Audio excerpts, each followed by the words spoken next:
This podcast is sponsored by nobody. Hey dudes, welcome to Splat from the Past, the only 80s themed horror sci-fi show where things can get totally radical. Now today I will be welcoming John Fertitta. John is a Louisiana-based character actor. He worked with Charles Pierce and Jim McAuliffe back in the day. He worked with Charles Pierce on the Evictors. He worked with Jim McAuliffe on several films, Charge of the Model Ts, the Aurora Encounter, Video Murders. He'll be my second guest from that movie after I had Eric Brown on here last year. He plays the, I think he's a sheriff in Video Murders, or he's some kind of a cop. He was also in Mississippi Burning. That and Video Murders are celebrating their 35th anniversary this year. And he was in Johnny Handsome, the Walter Hill movie, Blaze. He directed a documentary about John Chernout. I think that's how you pronounce his name. He was a conductor back in the day. He's done a lot of these great movies, and we're going to talk about it today. I love my character actors. You all know that. That's all I can say. I love character actors, and it's going to be a great conversation. So yeah, here is my interview with John Fertitta. Hello. Hey, John, welcome to the show. How are you today, sir? I'm doing fine, my friend. How about you? I am just spectacular. This is such a great honor. Thank you for taking the time today. Well, thank you for calling. And I've been thinking about all the things that we could talk about, too, of films and the whole independent film movement that started down here in the 70s. There were the small produced films that started with Charlie Pierce having such a success with Legend of Boggy Creek. Awesome. I'm ready for you. Let's go. Awesome. So going back in time, I was reading that you grew up living on top of your dad's butcher shop in Louisiana, and you went to the movies frequently. What age did you start gravitating toward acting? Here's what happened. My father grew up, I came along a little late in his life. My father grew up in the 30s and the 20s, and he fell in love with the movies. And he went to L.A. with his uncle. They drove from Shreveport, Louisiana to Los Angeles in 1932. Wow. If that's not a drive, I don't know what is. And he got to visit sets out in Los Angeles. He fell in love with the city, and we got to visit film sets. And I grew up on these wonderful stories about Los Angeles and the movie business. And I guess it was before I even had a chance to think of anything else that was in my mind to go to California and to work at movies. Wow. Did you start doing school plays? I played in the band, actually. I played, I did one or two school plays. It wasn't right for me. So I started playing in the band. I played clarinet in the band, and we had, in a Catholic school, we had music appreciation, we had music, and we had art appreciation, we had all of those things. So we were kind of exposed to the arts at a very early age. It was quite helpful. Yeah. What age did you start playing the clarinet? I think it was 10. I think it was 9 or 10. Mm-hmm. And I was always on the third row. I'd never made the second row.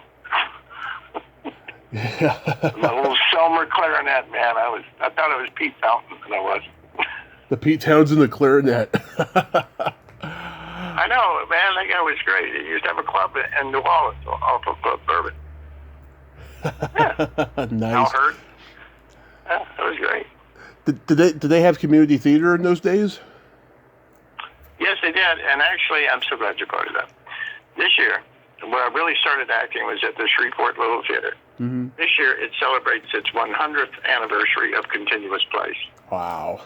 And yeah. And I was very lucky that when I went there, I've met John Ray Young and his wife, Margaret Mary Young, who became my mentors. And they put in 36 consecutive years as a husband and wife team that ran the theater. Wow. That's amazing. Taught me so many things. Oh, but you see, he was a direct product of the community theater movement that became so popular in the 20s and 30s. Remember, these were around before television and maybe even before radio. This is where people went to enjoy drama and comedy. Yeah. Amazing, huh? It is amazing. I mean, just think of all the actors from Louisiana that got started there. Well, they've got a list. George Carlin did 2 or 3 plays at Shreveport Little Theater. He was a DJ here Mm-hmm. while he was in the Air Force. Oh, yeah. And there were a few others. Rick Hawkins, the Emmy winner from Carol Burnett Show, the writer, we did a show together at I Am a Camera. So there's a lot of theater in me. And he taught me the 2 best things an actor could know. And he said, learn the lines and respect the theater. And I keep it with me all the time, you know? Yeah, that's good advice. So you used to go to the library and read Variety, and that's how you kind of learned about the business? Yeah. We have a great downtown, and I never thought when I would go to the library and read about movies, I would be making movies in that same downtown. Mm-hmm. So, I started reading Variety. Back then, it was like a newspaper. It wasn't the magazine that you have now.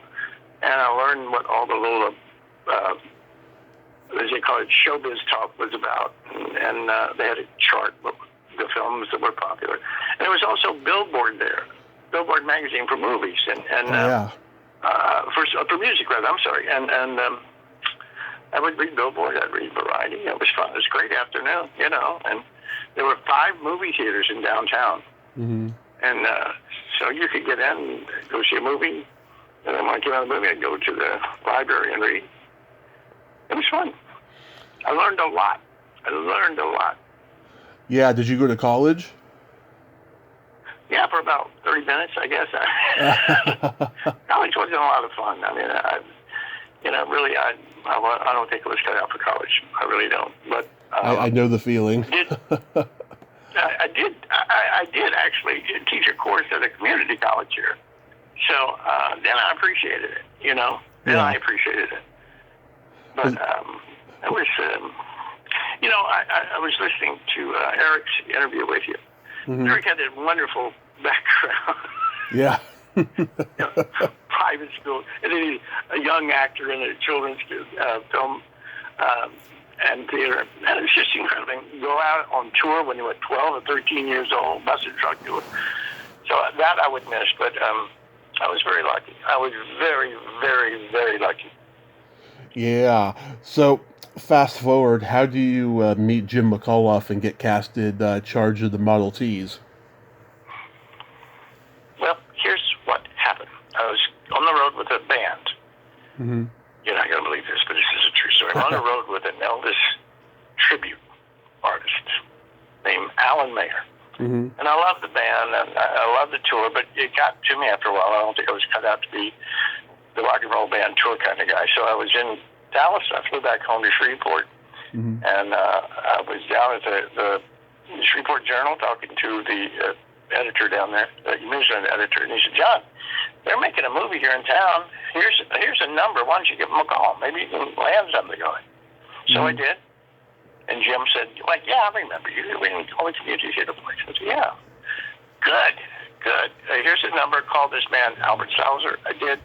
Al Salzer, who's kind of a legend in Louisiana film, said, "Yeah, I can use you. You can be a grip."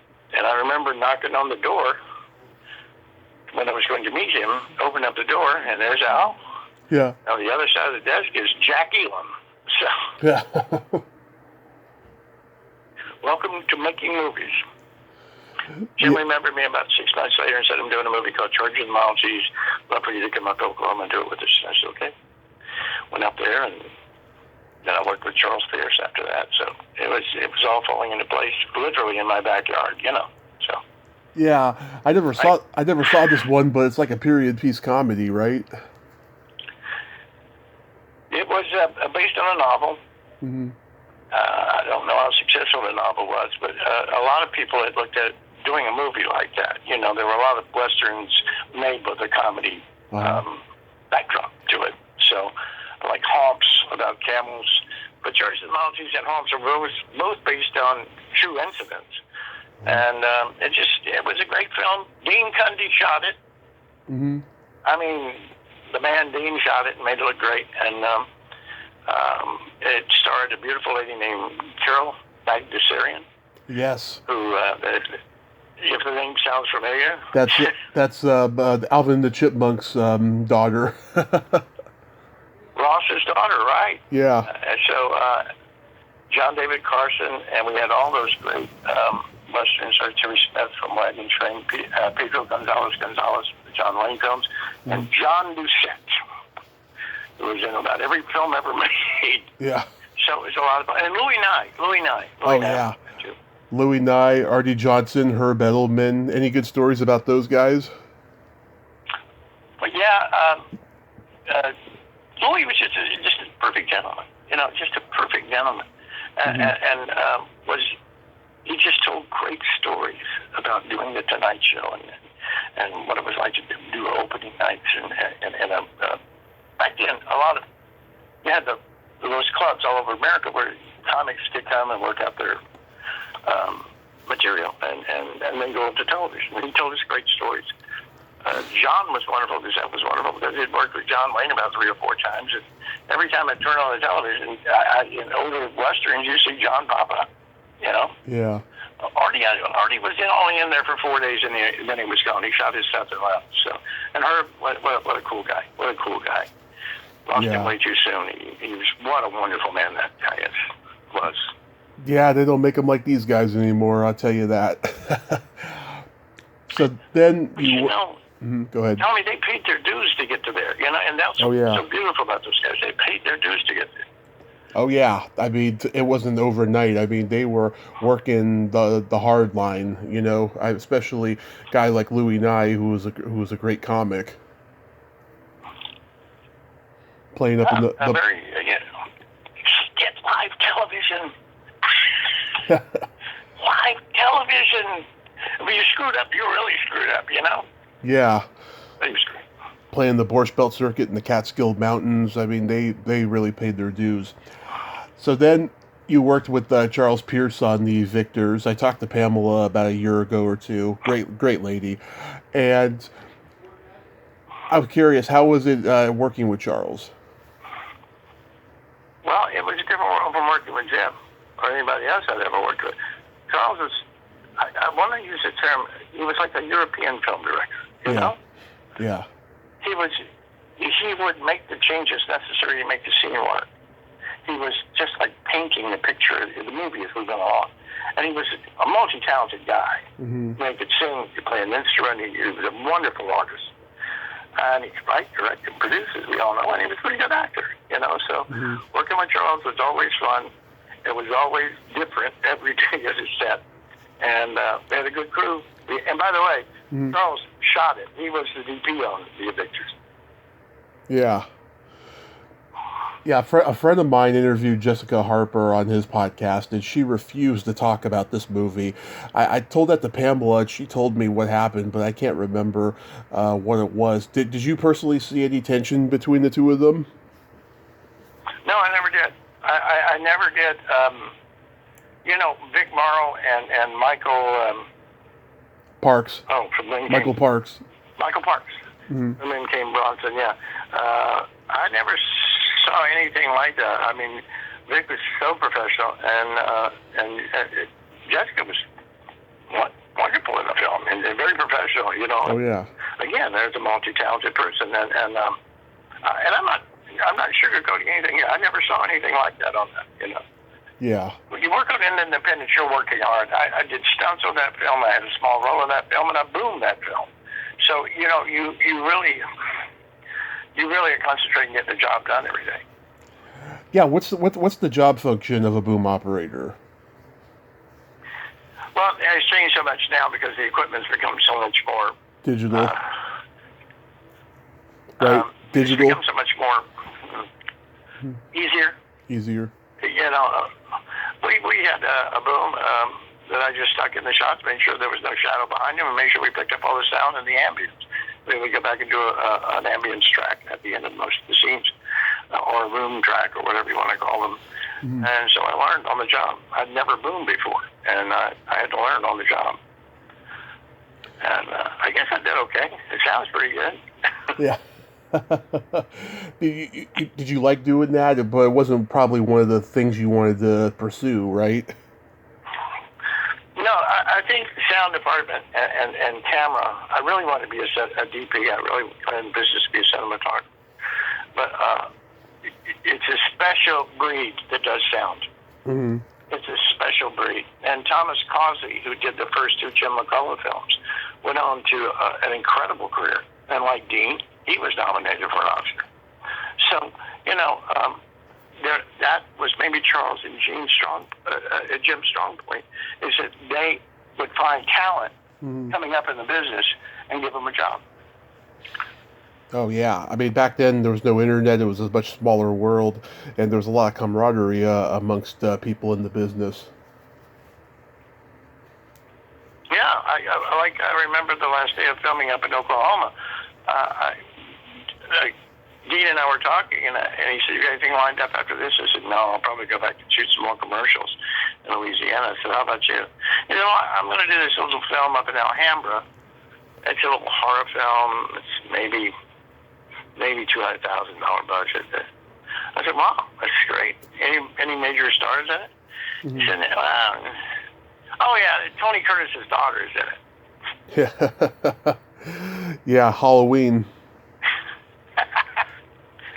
John Carpenter, yeah, and Deborah Hill, who worked on Deborah Hill, who worked on Church of the Maltese, was working on Halloween with John Carpenter. Yeah, you're right. There is a lot of camaraderie. You're absolutely 100% right. Yeah, and that movie has become iconic. It's become a cottage industry. It's got a huge following with all its sequels and everything. But yeah. You were... Carpenter's one in a million. Mm-hmm. One in a million. I mean, he's just an incredible, smart, intelligent director. Yeah, absolutely. You were Jim's sound assistant on the Aurora Encounter? There were about four of us. We had a mixer who didn't like anybody. So we kept changing. So, I worked on that. It was not one of my favorite experiences. But again, I got to see Carol again, and I worked with a wonderful lady named Dottie West. Yeah. I love that movie. I haven't been able to find anybody from it, but it wasn't that fun of a movie set. I think I personally was beginning to act more. I really didn't want to be behind camera. I think that was one of the problems I was having with it. But we finished out the film, and I think we got a presentable movie out of it. Peter Brown was in that also. Oh yes, and, Spanky from our gang. Did he tell any stories? I think before I was only there a couple of days, 3 days, and I came in to shoot late because I had to replace, guess what, a boom man, that the mixer didn't like. So, I didn't get a chance to meet him. Jack Elam was on that shoot. Yeah, I heard Jack Elam loved to gamble, loved to play poker. Yeah, those Western guys were like that. They all like to gamble and this, that. They all like to do that. There was a couple of people that told me that they worked with John Wayne, and he got this obsession with chess. He loved to play chess. Oh, yeah. On a movie set. So, Adam Rourke told me that. Adam Rourke did Rio Bravo with him, or one of those real films. Yeah. With him, and he said he'd love to play chess.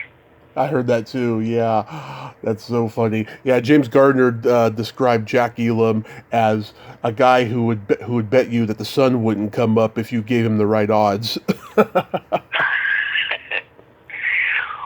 there was those guys were good. Because Dub Taylor. Yeah. Dub Taylor. Hank Borden. Those guys were great. I got to meet all of those fellows on those shoots. Yeah, it's amazing, that they don't make them like that no more. I know that Jack Elam became close to the kid who played the alien in the movie, Mickey Hayes. He died like 6 years later on his 20th birthday, which is so sad. What do you remember about Mickey? He and Jack were like inseparable. Yeah. Yeah, and he really bonded with Jack, and Jack, had a heart, he called that roughness. He had a wonderful heart. Yeah. And I think he knew. I think Jackson something. Jack was, like I said, back then crew didn't mix with too much with the actors. Mm-hmm. Now, it's different now. It's a whole different ballgame now. But, that was the old studio thing, Yeah. There's the crew and there's the stars, so. Yeah, that is amazing. Yeah, Carol Bagdasarian was gorgeous. I know she's still alive, but she's like MIA. She's like out of the public eye or something. I wish Carol had never left the business because, man, she was so good. And Yeah. you could do comedy at the drop of a hat, She was so good. And I remember seeing her on a lot of the Mannix shows. Oh, yeah. Had like 6 guest appearances on that. And I love Mr. Mike Connors, Mike Connors was really kind of the character I kind of molded Del Vecchio out of, Mm-hmm. So my dad's favorite show was Mannix, so I used to watch Mannix when I was living. So, great show. Yeah, it was a great show. How does Mississippi Burning come to you? Because of Video Murders. Mm-hmm. When we had finished Video Murders, Virginia Lorna, who was the female lead in Video Murders, Mm-hmm. had gotten an audition for Mississippi Burning Mm-hmm. through, I think it was Shirley Flowers, was the casting director on it. Nice lady, wonderful lady. And he showed her, he looked at the Video Murders and he said, yeah, I can get you the audition, but who's the guy playing the detective? And he said, oh, it's John Fertitta. We've done theater together. And he said, well, have him come over and we'll audition him. So that's how it led to Mississippi Burning. Mm-hmm. No agent. Just one actor doing something nice for another actor. So, yeah, that's how it happened. Alan Parker. She was a great audition. She was a great in the audition. She said, John, you're very good. I think you got the part. And I said, yeah, right. You don't believe this is going to happen. And it happened. Yeah, Alan Parker was an amazing director. I don't think he went out on a high note. He was very quiet in the years leading up to his death. What was he like as a director? There again, this is where I started falling in love with the Brits. Okay. Yeah.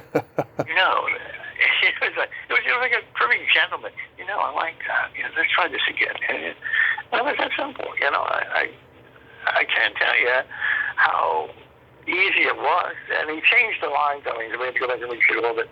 We had to change the ending of the scene. Uh-huh. But it turned out so well. And, it was such a hit. Mm-hmm. Such a dark movie to be such a hit, Yeah. I know, it was just like that one movie that came out years later, The Ghosts of Mississippi. Yeah. Cool film. Yeah. Yeah. It's not easy tackling that kind of a subject, I don't even think you'd be able to nowadays. I don't think so either. I think you're right. But, Alan Parker did, was the Midnight Express? Yeah. That's a pretty dark film, and another based on an actual incident, I like Pink Floyd's The Wall, out of all his movies. I like Bugsy Malone. That's, oh yeah, Scott Baio and Jodie Foster. Yeah. It's so cool. I love it though. Yeah, that is a cool film. And Willem Dafoe, he was coming off of The Last Temptation of Christ, but it hadn't been released yet. I think it was released like right in the middle of filming or something. Dafoe will be around forever. He's like the Keith Richard of the movies. He'll be around. He just keeps reinventing himself. He's amazing. Mm-hmm. Wonderful actor. I didn't get a chance to meet him, but he was in the scene, but they were over there about 10 feet from me. But yeah, he was amazing. Amazing. And he worked well with Gene Hackman. Gene Hackman was already an acting icon by that point. He was one of the best, one of the absolute best. Oh, yeah. So tell me about Video Murders. Video Murders was an idea that I think Jim wanted to make a straight-to-video film. Jim Jr., Jim McCullough's Yeah. son. And so, you know, they set about doing it, and I went in to read, and they said, "There's nothing here for you, John, but we'll find somebody in the film. Just sit tight." I said, "Okay." So a couple of days later, they called me, because they'd already cast Del Vecchio at that point. Mm-hmm. So a couple of days later, they called me and said, "We need you to come in to read as soon as you can." I said, "When do you need?" He said, "Try it this afternoon around 3 o'clock." I said, "Okay." I went over and I read, and they said, "Thanks, John." They didn't say anything to me, but I was reading the Del Vecchio. If you get the new release from, what is it, Culture Shock? Yeah. Re-release Video Murders. It's got a 3K resolution, cleaned up the edges of the frame, sweetened up the sound. It's a different film. They put the actual auditions for all of us on there. Mm-hmm. Pretty cool to watch. It's really neat to watch. But that's what happened, and I got a call later on that evening. Said, "John, you're cast in the film." I said, "Great, what?" He said, "Del Vecchio." And I went, "That's the lead in the film, right?" He said, "Yeah." I said, "Oh, okay. Okay." I started the next night. Wow. Yeah, I need to get it on the Blu-ray. Yeah, I'm sure it looks great. So working with Eric was great? I really didn't have that many scenes with Eric, but yeah, I admired what he was doing. I'd sneak in there and watch his rushes. I really admired what Eric was doing. I knew it had to be an incredible weight on him. You know, that's a tough-ass role to do. Yeah. And I went to Jim, and I said, "Jim, I've got a friend named Frank Baggett. We've done films together, plays together. We should take a look at him to play the captain, because that hadn't been cast."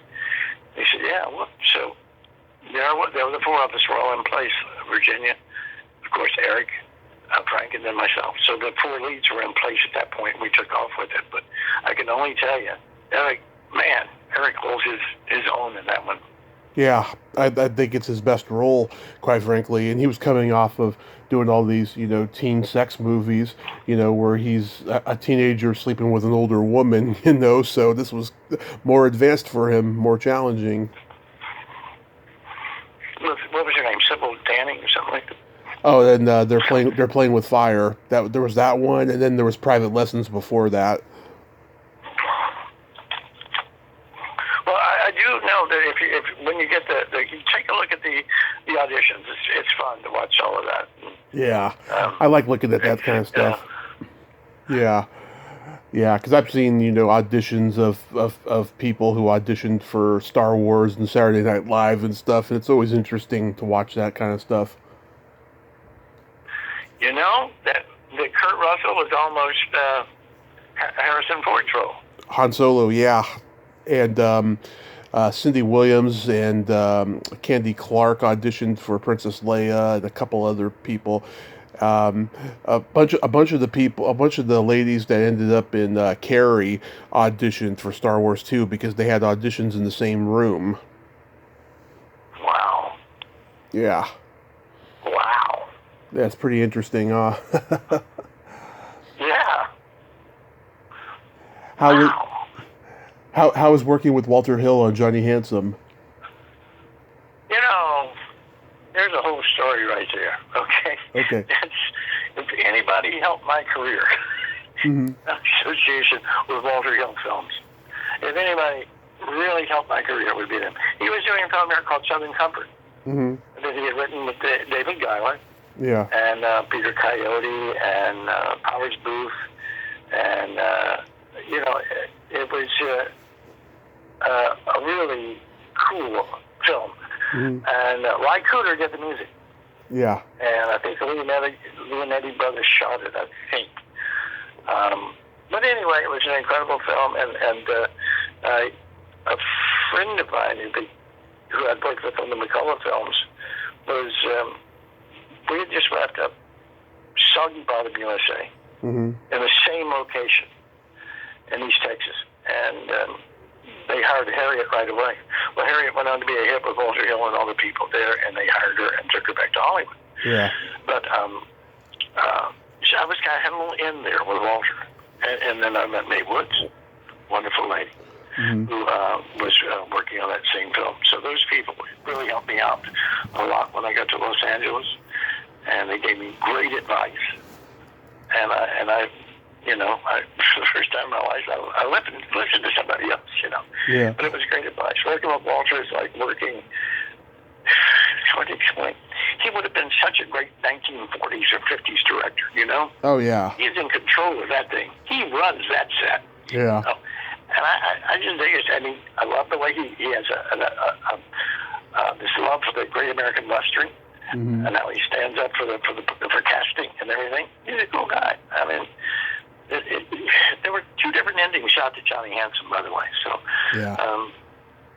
Walter is something else. I mean, I have great respect for him. I always And all considered that organization. I always considered him the Howard Hawks of his time. Good point. Because he can do any genre. I mean, all of it. He considers all his movies westerns, even if it's not that genre.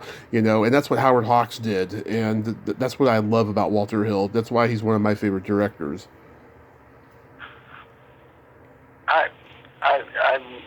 People who know films love Walter. They love his work. Yeah. People who know and understand and love movies, they know his work. And what greater... Did you read the LA Times interview about the new one, Dead for a Dollar? No, I didn't. Film.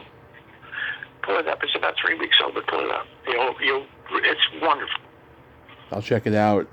Yeah. I mean, even I heard, Quentin Tarantino say that he thought that a lot of Walter Hill's movies in the 80s were just, overly formalic and stuff. I'm sure he loves The Driver and The Warriors, at least. I mean, those are masterpieces. Oh, Hard Times. Hard Times with Charles Bronson? Yeah. Ah. That's a good one. There you go. I love that one. Did you work with Mickey Rourke on Johnny Handsome? I had one scene with Mickey, and that was when they're holding up the Prestige jewelry store on Royal Street. And but he was, he came down to the set, did his thing, and left. I thought Ellen Barkin was amazing, just amazing. What energy! Yeah, What a good actress, She's very talented. Yeah, absolutely. Did you work with Paul Newman on Blaze?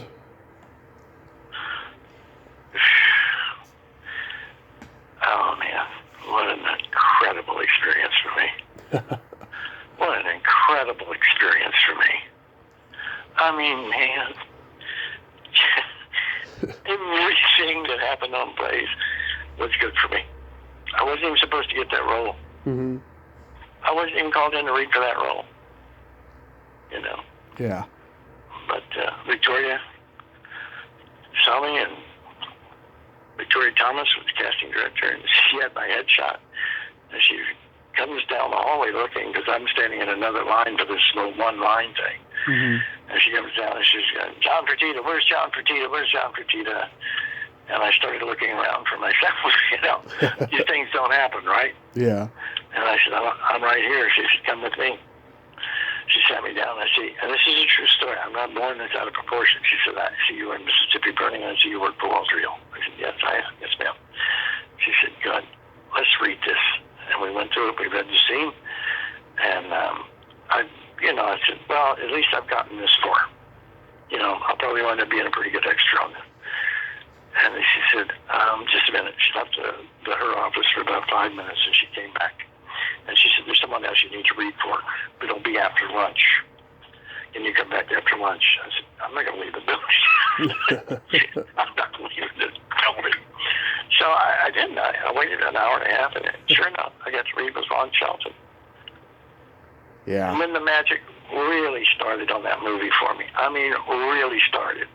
We sat down to read. I read, and he read. We read back and forth, and he said, where are you from? And I said, I'm from Louisiana. He said, well, you don't have the Cajun accent or the other accent. I said, no, I don't, Yeah. He said, what city? I said, Shreveport. He said, Shreveport? I said, yeah.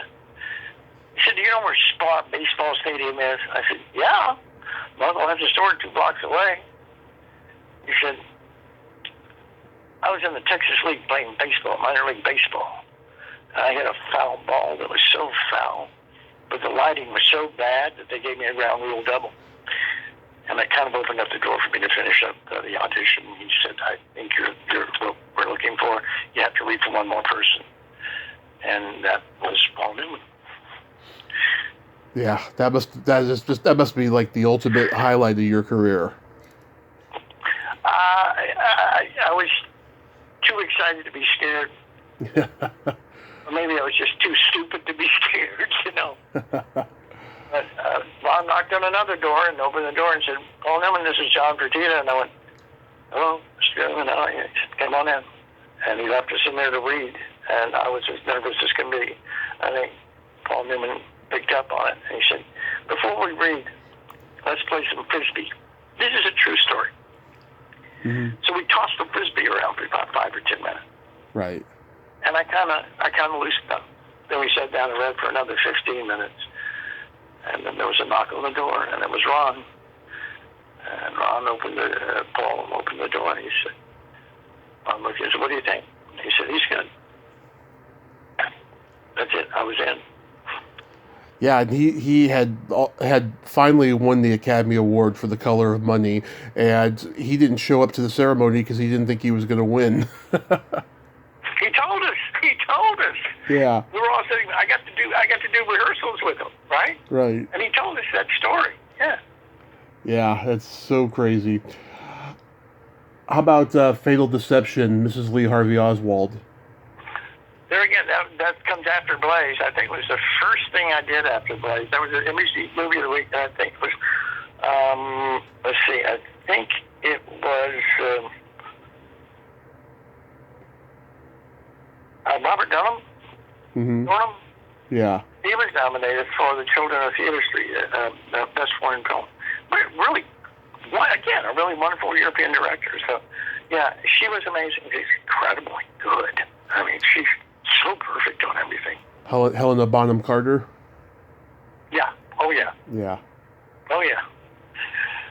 But then the Brits, they're so, they know acting is a profession, and it is a job. You know. And it's an art to them, too. Sure. But they respect it on a different level, I think, you know. Yeah. Maybe it's because people still go see Shakespeare in the theaters. People still go to the West End to see performances, you know. And I have the highest respect for British actors and the Scottish actors, and, you know. Absolutely. They're just amazing. Bob Picardo, he's brilliant, and Frank Whaley, he's brilliant. That's a good cast there. One of my favorite actors is Peter O'Toole. Oh, yeah. An Irish force of nature, that guy. I love that man. Yeah. He was my favorite year, which, you know, maybe, have you ever seen My Favorite Year? Oh, of course. It's one of my favorite movies of all time. I've talked to several people from it. And Jessica's in that. Jessica Harper's in it. Yes, I've talked to Ann DeSalvo and Teresa Ganzel, and I think one other person about it. And yeah, it's just one of the most perfect comedies. Oh, I love that movie. God, I love that movie. Yeah, Yeah, I crack up every time. There was Soap Dish. I crack up every time I see it. It's such a great movie. You directed a documentary about legendary conductor John Shenout. Is that how you pronounce his name? Shenout, yeah. Again, he, like my mentor, John Ray Young, came to the Shreveport area from the Midwest. Mm-hmm. And he started the Shreveport Symphony, which is now 75 years old, or 74 years old. Mm-hmm. On nothing. He just started as like a cap and gown symphony, if you called it. So we did it. There are a lot of people in Shreveport who support the arts, mm-hmm. and this lady, Virginia Sheehy, said, "John, I want you to do an interview with John Chanel." And I said, "Okay." And I went and did an interview with him, and we turned it into a little documentary. It went over so well. He was in ill health. He was 94. Mm-hmm. And his wife said, if you can get 20 minutes, I think that would be enough, because he's in ill health. Well, he gave me 2 hours. As often they do. And it was amazing. The story, can you imagine starting a symphony in a little southern town like Shreveport 2 years after World War II was over? I mean, he was telling me great stories about the people he brought through there. He got Van Cliburn, he got Eugene Fodor, he got all those great performers to perform at Shreveport Symphony. Great man. Loved music and loved the whole thing. And we did it, and fortunately we got it edited before he passed away, and he was very, very pleased with it. Was he pleased with the way it came out? Oh, sure. Yeah, I mean, he was almost in tears. Well, I tell you what we did. Mm-hmm. The symphony was performing, and they were going to, have to bring him out. He was in a wheelchair. Mm-hmm. This lovely lady pushes him out on stage, and he picks up the baton and he starts conducting. Mm-hmm. Wow. And I think it was a Star Spangled Banner or something like that. And he brought that arm down for the last time, and I just, wow. And we caught all of it on camera. Wow. So we ended the documentary with that. I mean, Yeah. That is amazing. My friend David Cole, who produced it, we were all of us were just stunned at how it all came together at the last minute. So there you go. Yeah. Then you directed a short film called Forgotten Justice. Again, I was for a community college here. Mm-hmm. And I got called in because the gentleman who was going to direct it had gone up to New Haven to work at Yale or something. I believe that's what. Mm-hmm. And they said, can you teach a course and do a film? And I said, sure. So we had a great little idea for a script. I took it to the powers that be, and I said, I'd like to do this. And their idea of film was about a 45-minute film. Yeah. Country humor and everything. It turned out to be pretty darn good, and we did it. I called in every good friend I had in the state of Louisiana and Texas to come in and do small roles, and they did. And, it just worked out well. And I had to do a part in it myself, because when you ask people to work for free, they don't show up a lot. Mm-hmm.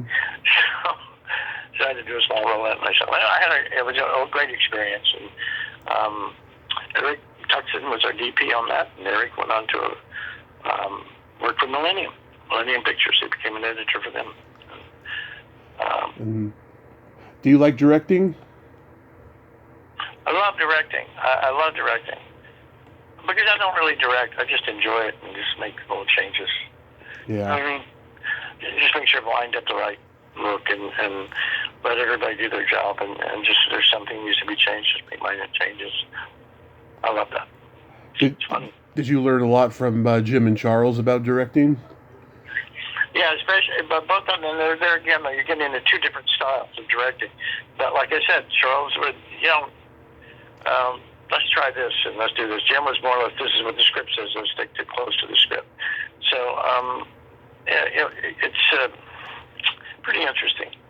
Jim's son, Jim McCullough Jr., directed Video Murders, and his father produced it. And Jim Jr. did a... The reason that film is there is because of him. He wrote it, he directed it, and he got what he wanted on it. So that's, I think he did a good job. And people were saying that. As soon as we saw the rough cut of the film, we said, hey, we really made a good film here. And for it to be around as long as it's been around without playing television or a movie theater, that's a testament to how good the film is. Mm-hmm. So are you still acting or anything? Yeah. I just read for something the other day. There's a lot of... I did Your Honor. Uh-huh. With Cranston, Mr. Cranston. Bryan Cranston? They don't come better than that. Yeah, they don't come better than that, man. I mean, I did a scene with him in the first episode, and man, is he good. You know? Yeah, he's stoically brilliant. There you go. There you go.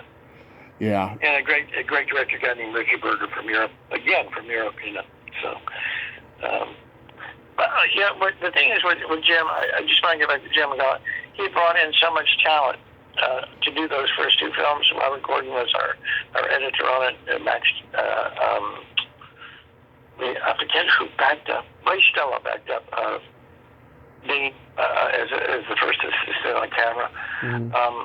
We had just really talent on all of those two films, you know, and a lot of hard work went into both those films. Jim kept it together, and we made a good film out of it. And he used John David Carson, the late John David Carson, as his leading man on those shoots, and it was quite good. It was quite good. Charles could bring in anybody.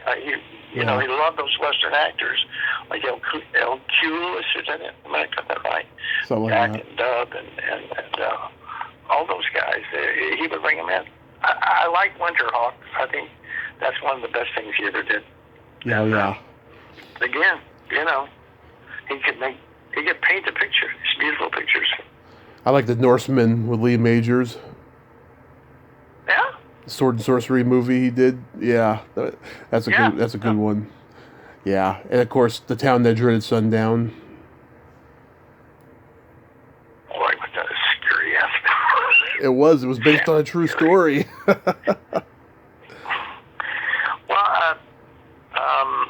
Steve, his brother-in-law Steve, was on all those shoots, and it'd be another cool guy to talk to. He was on every Charlie shoot, every one of those films that Charlie shot, I think. Mm-hmm. Sure, but it was quite good. We had a good crew, good cast, and the fact that Charles shot that film, shot on the Panaflex, Panavision. You know, it was just it made it that much more intimate for everybody. Yeah. So did he tell you a lot about the legend of Boggy Creek? Pam has. Mm-hmm. Pam has told me more about it. And she's got, as you know, you talk to her. She's got all those stories, you know. Yeah. And I remember they had a special showing at the Pearl Theater in Texarkana, and I went up there, and boy, was the crowd just going crazy over that film. And probably half of them grew up watching it, you know. Mm-hmm. But to see it in the new restructured way that it's done it was nice to see. It was just nice to see. Charlie made a good film, and they made it for $60,000 or something like that. And it was like $16 million or something. Mm-hmm. How about that, huh? Yeah, that's amazing. So, do you have any upcoming projects? Hope so. We're looking at a couple of things right now. I know they're kicking up filming in Dallas again. I worked over in Dallas and did a couple of things over there with the film with. I did a couple of Walker, Texas Rangers over there. Yeah. The Dangerous Curves over there, which was really a lot of fun to work on. You know. Walker, Texas. Oh, I was going to say. Walker, yeah, it was. Yeah, Cherie J. Wilson. I've talked to her. Yeah, Walker wasn't a good shoot for me. That wasn't a fun time. But I'm glad I did it. No, it wasn't fun. Yeah. It wasn't fun. I did a little film though. After that, after I took a little break from filmmaking, with Superman. Christopher Reeve directed me in Brooke Ellison's story for Hallmark. Oh, okay. And that was wonderful. I mean, I had a scene with John Slattery, who's a wonderful actor. I use that terminology, but really, when you see how good actors are, and you have to live up to that end of it, you're glad that you did your homework.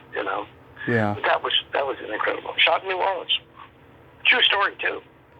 And he directed you while he was in the wheelchair. Yes. That was just before he passed. That's amazing. 5 months, 4 months, something like that. Yeah. 4 months. We shot it in June. I think he passed away in October or something like that, 4 or 5 months later. God, that's amazing, though. What was he like? Well, we only had the one day with him, and he was always behind the screen, to protect him.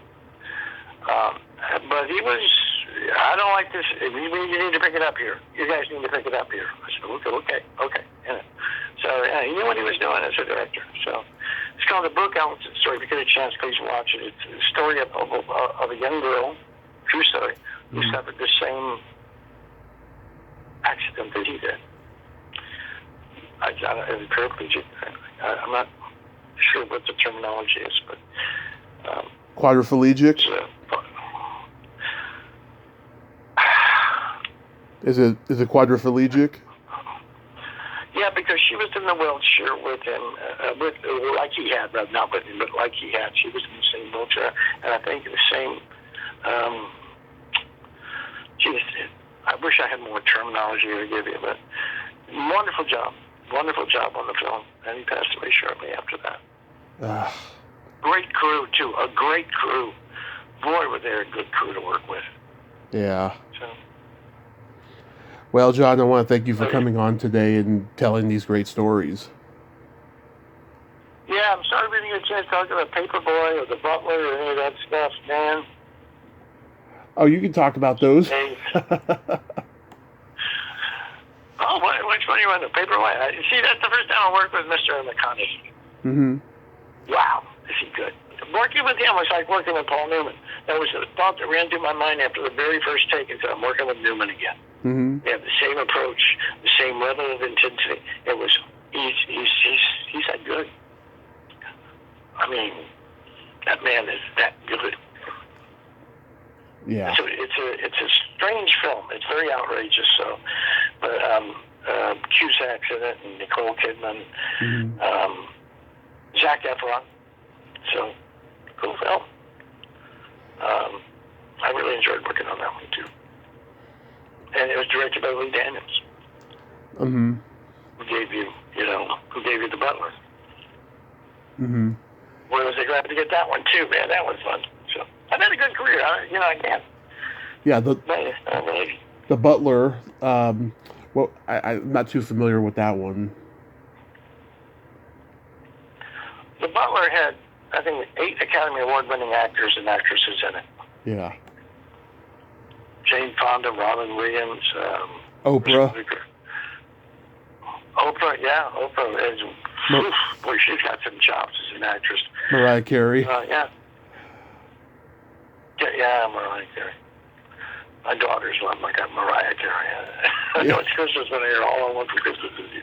But it's a cool drama, and The Butler traces a true story, and a lot of people liked it. It made a lot of money. Yeah, those are movies that were that came out during the time I was drinking, so that's why I wasn't too familiar with those. I'm not familiar with a lot of movies that came out in that period. But well, yeah. It's just so many good actors in it. That's just and actresses, and I just scratched the surface with those names. But wow, if you get a chance, take a look at it. I think you'll be surprised. I sure will. Jane Fonda played the First Lady, and Nancy Reagan. So John, thank Robin you. Williams played Eisenhower. Yeah. Wait, who played Eisenhower? Robin Williams. Oh, Robin Williams. Oh yeah, Night at the Museum, right? Right? You're talking about Night at the Museum? No, I'm talking about The Butler. Oh, okay. Because he did play Teddy Roosevelt in Night at the Museum. Teddy Roosevelt, that's what I was thinking about, yes. Yeah. My mom and we saw the third one in the theater just months after he died, and we cried at the end when he was saying goodbye. It was intense.